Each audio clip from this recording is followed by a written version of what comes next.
नमस्कार. वर्तमान महाराष्ट्राच्या या नव्या एपिसोडमध्ये तुमचं स्वागत आहे. मी तुमच्या समोर एक महत्त्वाची बातमी घेऊन आलो. पण ही फक्त बातमी नाही, हा एक प्रश्न आहे. आपण कोण आहोत आणि आपला देश कुठे चाललाय? गेल्या आठवड्यात 22 मार्च ते 29 मार्च 2025 कुणाल कामरा नावाच्या एका विनोदवीरानं एक व्हिडिओ टाकला, नया भारत.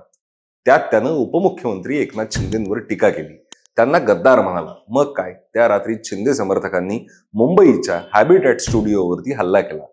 काचा फोडल्यात, खुर्च्या तोडल्यात आणि एका स्टुडिओवर हल्ला केलेला एका कलाकाराचा आवाज दाबण्यासाठीचा प्रयत्न झाला. हा विनोद होता की गुन्हा हे ठरवायचं कुणी?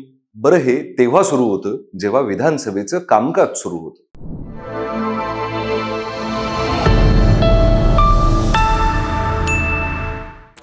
तेवीस मार्चला स्टुडिओ बंद झाला. कुणालवर FIR दाखल झाली.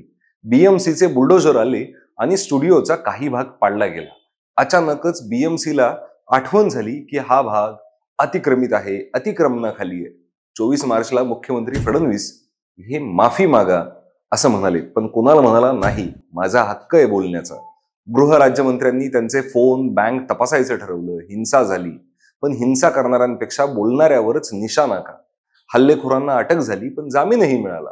मग कायदा कोणासाठी? एक मंत्री तर असं म्हणाले की कुणाल कामराला टायरमध्ये घालून मारलं पाहिजे. महाराष्ट्राच्या मंत्र्यांना ही भाषा शोभते का? 25 मार्चला कुणालने आणखी एक व्हिडिओ टाकला, हम होंगे कंगाल नावा. पोलिसांनी समन्स पाठवलं, पण तो मुंबईत नव्हता. 26 मार्चला दुसरं समन्स आलं आणि टी सिरीजने त्याच्या व्हिडिओवरती कॉपीराईटचा हल्ला केला. टी सिरीज आणि कॉपीराईटचा हल्ला. टी सिरीज हे तेच टी सिरीज आहे. प्रथित यश कलाकारांच्या गाण्यांच्या कॅसेट्स विकून टी सिरीजनं कॉपीराईटचा अक्षरशः बट्ट्याबोळ केला होता. उद्धव ठाकरे म्हणालेत, कुणाल बरोबर आहे, पण प्रश्न हाही आहे की एक विनोदवीर बोलतो आणि सत्ता त्याला शांत करायला धावते. हे लोकशाहीचं, जिवंत लोकशाहीचं लक्षण आहे का?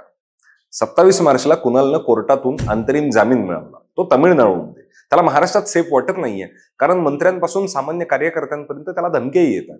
पण विधान परिषदेने त्याच्यावर नोटीस काढली. 28 मार्चला शांतता होती, पण सोशल मीडियावर प्रश्न वाजतच होते. आज 29 मार्च 2025 आहे. कुणालला 31 मार्च पर्यंत हजर राहायची नोटीस होती. आता ती 7 एप्रिल पर्यंत तामिळनाडूच्या कोर्टानं पुढे ढकलली. पण खरा प्रश्न हा आहे, अभिव्यक्ती स्वातंत्र्याचा आवाज कुणाला ऐकू येतो? आणि हिंसा हे जर उत्तर असेल तर आपण कुठल्या भारतात राहतो? आज उद्धव ठाकरे, संजय राऊत हे कुणाल कामराच्या समर्थनात येतात, पण मलिष्काही हे आठवते, जिने BMC वरती टीका करणारा व्हिडिओ बनवला, गाणं बनवलं, पण तिच्यावरही हल्ल्याच्या बाता झाल्याच होत्या. निखिल वागळेंवरतीही हल्ला करणारे शिवसैनिकच होते. आज उद्धव ठाकरे, संजय राऊत यांची भूमिका बदलली असेल तर त्यांचं स्वागतच आहे. पण मुक्त आवाज, अभिव्यक्ती स्वातंत्र्य यावरती सुप्रीम कोर्टाने आजच निकाल दिलाय. तो म्हणजे इम्रान प्रतापगडी यांनी एक कविता ट्विटरवरती टाकली होती आणि त्यांच्यावरती गुजरातमध्ये गुन्हा दाखल झाला होता. त्या गुन्ह्याला प्रत्युत्तर म्हणून सुप्रीम कोर्टाने असं सांगितलंय की अभिव्यक्ती स्वातंत्र्य हे आता कुणीही रोखू शकत नाही, आणि कुणी कविता लिहिल्यानं, जोक टाकल्यानं याचा अभिव्यक्ती स्वातंत्र्यावरती हल्ला होऊ शकत. कुणी कविता लिहिल्यानं, जोक टाकल्यानं देशाच्या एकात्मतेला तोटा होणार नाही, नुकसान पोहोचणार नाही, याची काळजी पोलिसांनी, कोर्टानं घेतली पाहिजे. हा वाद एकट्या कुणालचा नाहीये, तुमचा, माझा आहे. कारण बोलायचं स्वातंत्र्य गेलं तर मग आपण फक्त ऐकणारे राहू. विचार करा, बोलायचं धाडस कोण करणार? हिंसा थांबवणार कोण? ही बातमी संपली, पण प्रश्न संपले नाहीये. नागपूरची ही हिंसा हाही मोठा प्रश्न आहे. नागपुरात घडलेल्या हिंसेबद्दल, एक हिंसा ज्यानं फक्त रस्ते आणि वाहनं जाळली नाहीत, तर आपल्या मनातले प्रश्नही जागे केले. 17 मार्च 2025च्या रात्री नागपुरात हिंसा उसळली, कारण औरंगजेबाच्या थडग्यावरून वाद झालेला होता. विश्व हिंदू परिषद आणि बजरंग दलाच्या कार्यकर्त्यांनी आंदोलन केलं.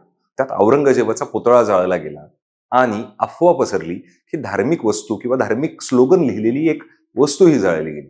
मग काय, दगडफेक झाली, वाहनं पेटवली गेली आणि पोलिसांवरही हल्ले झाले. पण हा सगळा रंग, राग खरंच इतिहासावर होता की ही एक ठरवलेली हिंसा होती? मुख्यमंत्री देवेंद्र फडणवीस म्हणाले, ही सुनियोजित हिंसा होती.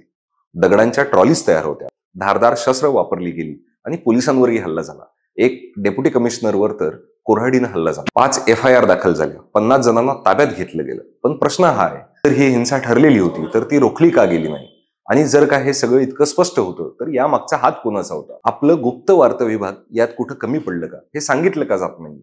हिंसेनंतर कर्फ्यू लावला गेला, पण त्यानं काय साधलं? दुकानं बंद, रस्ते सुनसान, लोकांच्या मनात भीती 18 मार्चला पोलिसांनी कर्फ्यू कडक केला, पण तरीही सोशल मीडियावरती अफवा पसरत राहिल्या. काहींनी म्हटलं की ही हिंसा बाहेरून आलेल्या लोकांनी घडवली आहे. पण मग आपली शांततेची जबाबदारी कोणाची, सरकारची की आपली? हिंसेनंतरही औरंगजेबाचा वाद थांबला नाहीये. उलट उत्तर प्रदेशातून कोणीतरी थडगा पाडायला 21 लाखांचं बक्षीस जाहीर केलं. म्हणजे हिंसा संपली, पण हिंसेची ठिणगी अजूनही जिवंत आहे. आणि मग आली कुणाल कामराची एंट्री. त्यानं आपल्या व्हिडिओत एकनाथ शिंदेंवरती टीका केली आणि त्याच रात्री त्याच्या स्टुडिओवर हल्ला झाला. हे वेगळं प्रकरण असलं तरी एकच प्रश्न उभा राहतो, बोलायचं स्वातंत्र्य अजून किती सुरक्षित आहे? कुणाल म्हणाला, मी माफी मागणार नाही, मला बोलायचा हक्क आहे. पण जिथं बोलण्यावर दगड आणि कुऱ्हाडीचं उत्तर मिळतं, तिथं हा हक्क खरंच राहतो का? सरकार म्हणतं कायदा हातात घ्यायचा अधिकार कुणाला नाही. मग कायदा हातात घेणारे इतके निर्ढावलेले कसे काय असू शकतात? नवीन आमदार असलेल्या वरुण सरदेसाईंनी विधानसभेमध्ये अंतिम आठवडा प्रस्तावाच्या चर्चेवेळी महत्वाचे प्रश्न विचारले, ज्यामध्ये त्यांनी महागाई, बेरोजगारी, लोकांसमोरचे प्रश्न यावरती आवाज उठवला. त्यांचं म्हणणं स्वाभाविकच आहे की ही विधानसभा लोकांसाठी चाललेली संस्था आहे, लोकांनी निवडून दिलेलं आहे आपल्याला. तर लोकांचे प्रश्न या विधानसभेत का नाही आहे? महागाईवरती चर्चा झाली पाहिजे, बेरोजगारीवरती चर्चा झाली पाहिजे, पाण्याच्या प्रश्नावरती चर्चा झाली पाहिजे, राज्यात वाढत असलेल्या हिंसेवरती चर्चा झाली पाहिजे. हे जर प्रथमच निवडून आलेल्या आमदाराला समजतंय, तर या राज्यालाही समजत असणारच. आपल्या विधानसभेचा कारभार आपल्या प्रश्नांसाठी चालायला हवा, न की तो कुठल्या एका अजेंड्यावरती चालायला हवा. इतिहासातल्या गोष्टी, इतिहासातली मढी उकरून काढल्यावर देशाचं भलं होणार नाही. वरुण सरदेसाईंनी विचारलेला प्रश्न स्वाभाविकच आहे, पण महाराष्ट्राच्या जनतेलाही हेच वाटतंय. हिंसेनंतर नागपूर आता शांत दिसतंय, पण ही शांतता खरी आहे का?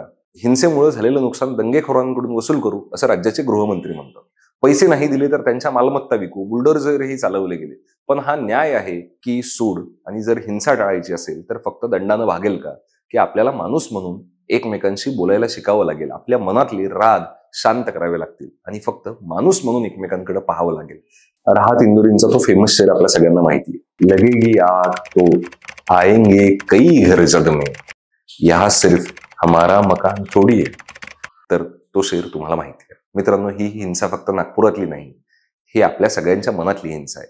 जिथं बोलणं बंद होतं तिथं दगड उचलले जातात. प्रश्न असा आहे, आपण बोलणार की दगड उचलणार? आणि जर बोलायचं असेल तर कोण ऐकणार? ही बातमी संपते, पण विचार संपत नाही. विचार करा आणि सांगा, आपला देश कुठं चाललाय? विधानसभेच्या अधिवेशनात विजय वडेट्टीवार यांची शेवटच्या दिवशी लोकलेखा समितीचे प्रमुख म्हणून नेमणूक झाली, पण अजूनही विधानसभेला विरोधी पक्षनेता मिळालेला नाही. विचार करायला भाग पाडणारी ही बातमी. 27 मार्च 2025ला विजय वडेट्टीवार यांची महाराष्ट्र विधानसभेच्या लोकलेखा समितीच्या अध्यक्षपदी नियुक्ती झाली. ही समिती सरकारच्या खर्चावरती नजर ठेवते, प्रश्न उपस्थित करते, कुठेतरी जनतेच्या पैशांचं रक्षण करायचा प्रयत्न करते. पण त्याचवेळी एक प्रश्न उभा राहतो, महाराष्ट्र विधानसभेत विरोधी पक्षनेता अजून का नाही? जवळपास 4 महिने झालेत. 15वी विधानसभा सुरू हो, पण विरोधी पक्षाचं नेतृत्व कोण करणार हे अजून ठरलेलं नाही. हे सगळं काय दाखवतं? विजय वडेट्टीवार हे काँग्रेसचे ज्येष्ठ नेते आहेत, विदर्भातून येतात, आक्रमक बोलतात आणि लोकांच्या प्रश्नांसाठी लढतात. लोकलेखा समितीच्या प्रमुखपदी त्यांची निवड म्हणजे काँग्रेसला एक मोठी जबाबदारी मिळाली. ही समिती सरकारच्या आर्थिक व्यवहारांना तपासते, चुका दाखवते आणि कुठेतरी सत्तेला जाब विचारते. पण मित्रांनो, हा विचार करायला लावणारा भाग आहे. जिथं सरकारचे खर्च तपासायची ताकद मिळते, तिथेच सरकारला थेट प्रश्न विचारणारा विरोधी पक्षनेता का नकोय? अधिवेशनाचे शेवटचा दिवस संपून गेला. वडेट्टीवार स्वतः म्हणाले, आता तरी निवड करा. पण ऐकणार कोण? महाराष्ट्रात सध्या महायुतीचं सरकार आहे. भाजप, शिवसेना शिंदेंचा आणि राष्ट्रवादी अजित पवार हे सत्तेत, तर विरोधात महाविकास आघाडी, काँग्रेस, शिवसेनेचा उद्धव ठाकरेंचा पक्ष आणि राष्ट्रवादी शरद पवारांचा. हा फक्त पदाचा प्रश्न नाही मित्रांनो. विरोधी पक्षनेता म्हणजे विधानसभेत जनतेचा आवाज आहे. तो शेतकऱ्यांचे प्रश्न मांडतो, बेरोजगारांचं म्हणणं सांगतो, सरकारला कठीण प्रश्न विचारतो. पण जिथे तोच नाही तिथे लोकशाही कशी पूर्ण होणार? नागपुरात हिंसा झाली, कुणाल कामरावर हल्ले होत आहेत, रोज कुठे ना कुठे प्रश्न उभे राहत आहेत. पण हे प्रश्न कोण मांडणार? पीएससीचे प्रमुख म्हणून विजय वडेट्टीवार खर्चावर नजर ठेवतील, पण सभागृहात थेट सरकारला जाब विचारणार कोण असेल? आज 29 मार्च 2025 आहे. अधिवेशन संपलंय आणि विरोधी पक्षनेत्याची जागा अजून रिकामी आहे.